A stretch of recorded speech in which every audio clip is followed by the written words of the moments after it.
장애인 문화복지신문 제346호 제5면 기사입니다. 휠체어 타는 아동도 이용 가능한 광명시 제1호 무장애 통합 놀이터 꽃향기 어린이공원 개장. 광명시 시장 박승원 제1호 무장애 통합 놀이터인 꽃향기 어린이공원이 3일 문을 열었다.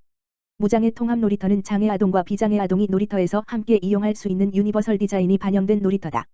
꽃향기 어린이공원 무장애 통합 놀이터는 2020년 경기도 모두를 위한 유니버설 디자인 공모사업에 선정되어 리모델링을 통해 3,823 규모로 소아동 충현초등학교 인근에 조성됐다. 꽃향기 어린이공원은 학교와 주택단지에 인접해 아동이 많이 찾는 위치에 있음에도 불구하고 노후화된 놀이시설과 이용 편의성이 좋지 않아 개선이 필요하였다. 이에 따라 이용자 관점에서 문제점을 찾고 놀이공간을 개선하기 위해 인근 학교 학생과 선생님, 경찰서 관계자, 주민, 전문가 등으로 추진협의체를 구성해 사업을 진행했다. 추진협의체는 누구나 이용할 수 있고 청각, 촉각 등 오감을 자극할 수 있는 놀이시설을 설치하는 한편 몸이 불편하고 휠체어를 타고 방문하는 이용객들을 위한 동선 구성 등에 대한 의견을 제시했다. 또한 기존 수목을 최대한 보존하고 전체가 통합되고 범죄를 예방할 수 있는 안전한 공간을 구성하도록 했다. 이번 사업은 추진협의체를 비롯해 전문가, 경기도 공공디자인심의 의견 등을 반영해 개별 놀이시설물의 단순한 배치를 지향하고 놀이행태 중심으로 다양한 난이도의 놀이시설을 설치했다. 박승원 광명시장은 꽃향기 어린이공원 무장애 통합 놀이터는 기존 놀이터 시설과 달리 모든 아동의 놀 권리를 보장함으로써 놀이를 통해 함께 어울리는 공동체의 가치를 추구하는 가족 친화적인 공간이 될 것으로 기대한다며 앞으로 광명시의 모든 공간을 누구나 차별 없이 편리하게 이용해 시민들이 더욱 만족할 수 있도록 다양한 정책을 펼쳐나가겠다고 말했다. 광명시 소아 일동 지역사회보장협의체 정서 소외계층과 원에 활동하며 지역사회 나눔 실천. 광명시 소아 일동 지역사회보장협의체는 지난 3일 특성화 사업 꽃보다 예쁜 우리 함께해요 힐링원의 5번째 활동을 통해 정서 소외계층이 직접 만든 선인장 모듬 화분을 광명장애인 종합복지관과 소아노인 종합복지관에 전달했다. 꽃보다 예쁜 우리 함께해요 힐링원에는 암환자, 독거노인, 장애자녀 돌봄가족 등 정서적 어려움을 겪는 10명을 대상으로 매주 수요일 참여자들이 협동하여 만든 원예 작품을 복지기관에 전달하는 사회 환원 나눔 활동이다.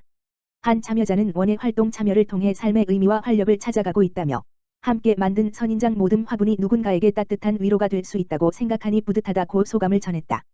서은경 소아노인 종합복지관 관장은 손수 만든 원예 작품으로 나눔을 몸소 실천하여 주신 참여자들과 마음 건강을 위해 좋은 프로그램을 지원해준 지역사회보장협의체에 고마움을 전한다고 말했다. 박종숙 소아 일동 지역사회보장협의체 위원장은 이번 사업을 통해 원예 활동이 참여자들의 정서적 지지가 되길 바란다며 앞으로도 소외계층을 돕고 지역사회와 함께 나누는 다양한 사업을 이어가겠다고 전했다. 꽃보다 예쁜 우리 함께해요 힐링원에는 오는 31일 한 차례 더 진행하여 하안종합사회복지관과 미혼모복지시설인 광명아우름의 원예 작품을 전달할 예정이다. 광주시 퇴촌면 노인 일자리 및 사회활동 지원사업 참여자 대상 고혈압 당뇨병 예방교육.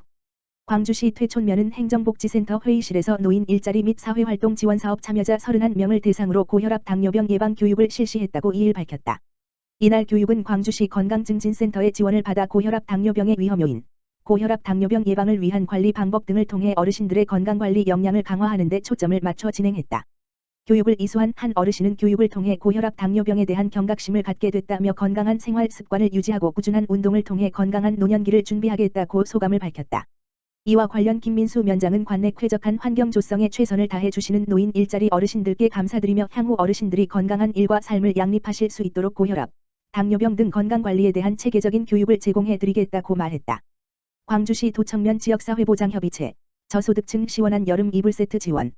광주시 도청면 지역사회보장협의체는 여름철 폭염에 어려움을 겪는 저소득층 20가구에 시원한 여름 이불 세트를 지원했다고 3일 밝혔다. 이번 여름 이불 세트 지원은 도청면 지역사회보장협의체의 특화사업인 저소득층 맞춤형 여름용품 지원 사업의 일환으로 마련됐다. 협의체 위원들이 직접 저소득층 가정을 방문해 이불을 전달하고 주거 환경을 살폈으며 냉방기구 과열로 인한 안전사고가 발생하지 않도록 각별히 주의를 당부했다.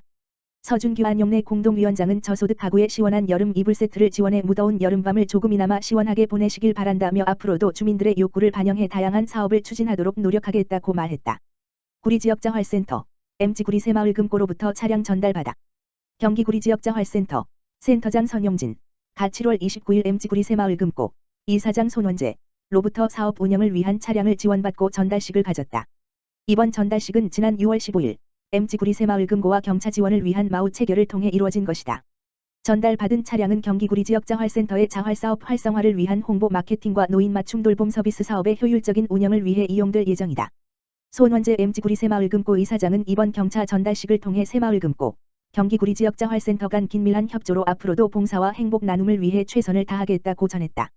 백경현 구리시장은 열악한 시설 환경과 재원 부족으로 많은 어려움을 겪고 있는 구리 지역자활센터에 차량을 기증해 주신 구리새마을 금고에 고마운 마음을 전한다며 앞으로도 따뜻한 동행 모두가 행복한 구리 만들기에 최선을 다하겠다고 전했다. 구리시 2022년 노인 일자리 사업 참여자 소양교육 실시. 구리시 시장 백경현은 2일 구리시청 대강당에서 구리시 공익활동형 노인 일자리 사업 참여자 340여 명을 대상으로 노인 일자리 참여자들의 활동에 필요한 참여자 소양교육을 실시하였다. 이날 한국노인인력개발원 노인 일자리 참여자 교육 전문 강사로 초빙된 김민주 강사는 노인 일자리 긍정적 직업의식과 대인관계 매너, 구성원 간 의사소통 능력 강화, 이미지 향상을 주제로 2회에 걸쳐 각 3시간씩 시니어 CS 직무교육을 실시하였다. 백경현 구리시장은 노인 일자리 참여자 교육이 어르신들이 보람차게 활동하시는 데 많은 도움이 되기를 바라며 이번 교육을 통해 서로 격려하고 소통하시는 시간이 되시길 바란다고 말했다. 한편 구리시에서 운영하는 공익활동형 노인 일자리 사업으로는 각 행정복지센터와 건강증진과 인창도서관 소속으로 해당 구역의 환경정화를 담당하는 클린구리 환경지킴이 사업단, 초등학생들의 등굣길을 지키고 안전등교 지도를 하는 어린이, 청소년 안전지킴이 실버보안관 사업단, 그리고 친환경 농산물을 재배해 관내 경로식당, 저소득층의 유기농 채소를 공급하는 청춘농장 운영 사업단 등이 있다. 구리시 가정보육 어린이의 건강과일 꾸러미 지원. 구리시 시장 백경현은 8월 16일부터 9월 30일까지 가정에서 어린이를 보육하고 있는 보호자를 대상으로 건강과일 꾸러미 지원사업 신청을 접수한다. 이번 지원사업은 신선한 제철 과일 섭취로 어린이 식습관을 개선하고 어린이의 먹거리 기본권을 보장하기 위하여 마련되었다. 경기민원 24 https://지지24.지지.go.kr 홈페이지를 통하여 온라인으로 신청 접수를 하면 된다. 다만 부득이할 경우 아동의 주민등록상 거주지 주민센터 방문 신청도 가능하다. 지원 대상자는 8월 또는 9월 가정양육수당 및 영아수당 수급자로 대상자 확인이 마무리되는 11월 중에 과일 꾸러미가 순차적으로 가정에 배송될 계획이다. 백경현 구리시장은 구리시는 앞으로도 온 가족이 함께 신선한 과일을 먹으며 미래 세대의 올바른 식습관을 형성할 수 있는 환경이 조성되는 데 지속적인 노력을 기울이겠다고 전했다. 자세한 사항은 산업지원과 농업지원팀, 다만 전화기 지역번호 031-550-2323으로 문의하면 된다.